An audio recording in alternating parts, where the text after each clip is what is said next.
The infraorder Tipulomorpha has two subgroups, the family Trichoseridae, or the winter crane flies, and the superfamily Tipuloidea, typical crane flies.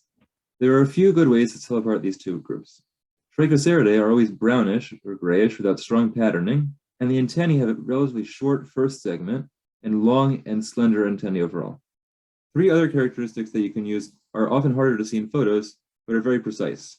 Trichoseridae have three ocelli, which are small eyes in the middle of the upper head. Again, these are very hard to see in photos. The V-shaped suture on the middle of the thorax is pretty weak in the middle. Sometimes you can see that.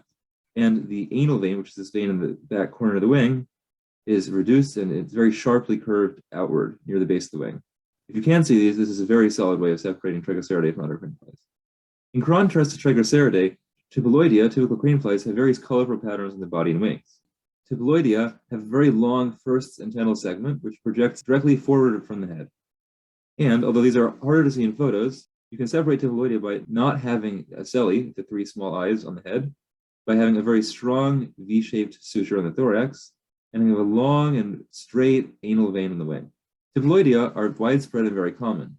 In contrast, Trichoseridae are pretty unusual in that they are usually only seen during the fall, winter, and spring in temperate regions, or the rainy season in subtropical areas. And even then, they're not always that common. If you want to learn more about how to separate the four families of Tipuloidea, or about how to separate Tipulomorpha from other types of flies, you can learn more at this page on the Fly Guide site.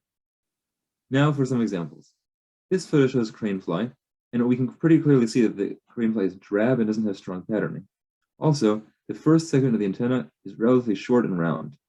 Those are pretty good indicators that this is Trichosera. Here's another photo. Because the first segment of the antenna is very small and round, we can be pretty confident this is Trichosera today. In this case, genus Trichosera. Here's another photo. Again, the drab body coloration is consistent with Trichoseridae, and the short, almost indistinct first antennal segment is an indication that this is Trichoseridae and not another type of crane fly. In contrast, the long first antennal segment of this fly, which proceeds straight forward from the head, rules out Trichoseridae. The strongly black body coloration is another good indicator that it's not Trichoseridae. On this individual too, the long first antennal segment and the antennae, which aren't at all long and slender, and the strong body patterning both rule out Trichoseridae. We can't clearly see the first antennal segment on this fly, but if it was long and projecting in front of the head, like in a Tipuloidea, we will be able to see it. This observation is from December in North America during the winter. This is pretty consistent with the Trichoseridae. This is another observation, a little funny looking.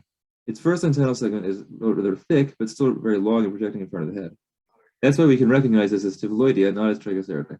Another good indicator is the relatively strong body patterning, and in this case, very strong V-shaped suture on the thorax. In this photo, we can also see the anal vein, which is very straight. One last example. With some difficulty, we can make out an elongate first antennal segment, and if we had any doubt about that, the strong patterning on the body rules out Trichoseridae. Thanks for watching, and let us know if you have any questions.